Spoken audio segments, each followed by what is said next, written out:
cinéma avec la sortie mercredi prochain du très beau Moonlight de l'américain Barry Jenkins.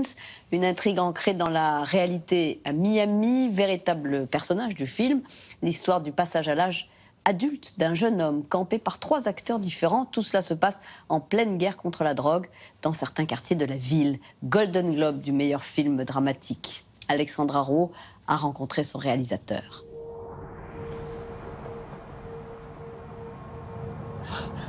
What you looking at me like that for?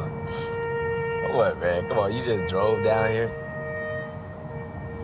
Yeah. Moonlight, c'est le film que personne n'attendait dans la course aux récompenses. Résultat, 6 nominations aux Golden Globes, dont 1 remporté dans la catégorie meilleur film dramatique. Et c'est un sérieux candidat pour les Oscars puisqu'il concourt dans 8 catégories. It's not what I expected.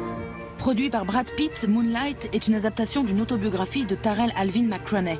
L'histoire de Chiron, un enfant de Miami des années 80 en pleine guerre contre la drogue, élevé par une mère addicte au crack. À 3 âges différents, nous suivons Chiron, luttant pour devenir un homme et tentant d'assumer son homosexualité.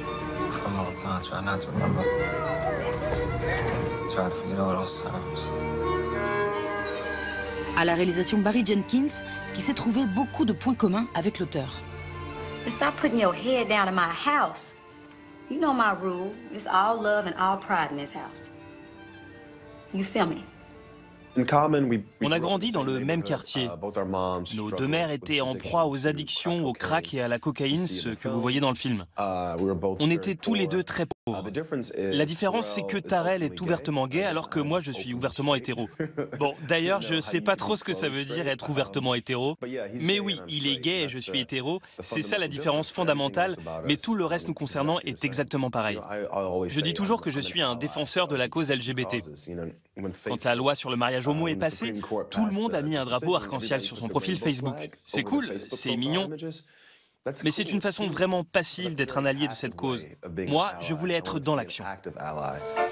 Après 12 Years a Slave ou plus récemment Birth of a Nation, Moonlight, dans une histoire plus contemporaine, nous parle de l'identité noire américaine, encore trop souvent sous-représentée au cinéma.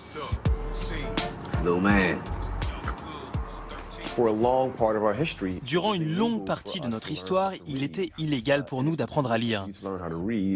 Et s'il est illégal d'apprendre à lire, c'est très compliqué d'écrire sa propre histoire. Donc je pense qu'écrire ces histoires du point de vue d'un noir par des personnes de couleur est très important. Grâce à cette perspective et en mettant en scène un personnage comme celui-là, c'est l'absence habituelle de ces histoires qui rend l'émergence d'une histoire comme ça immédiatement politique. Et au-delà de cet aspect politique, la force de Moonlight est d'être une histoire universelle.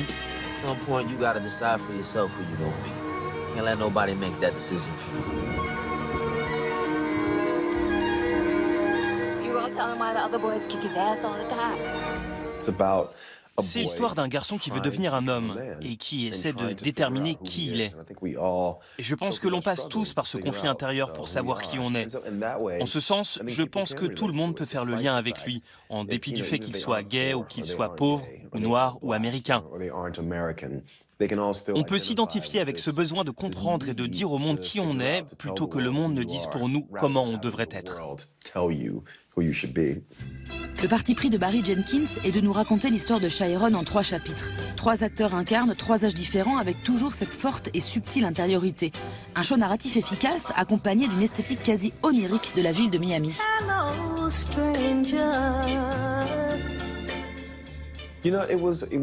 Ok, si je vous avais donné ce pitch, c'est l'histoire d'un pauvre garçon noir qui grandit dans le ghetto, dont la mère se drogue et lui, il lutte contre sa sexualité.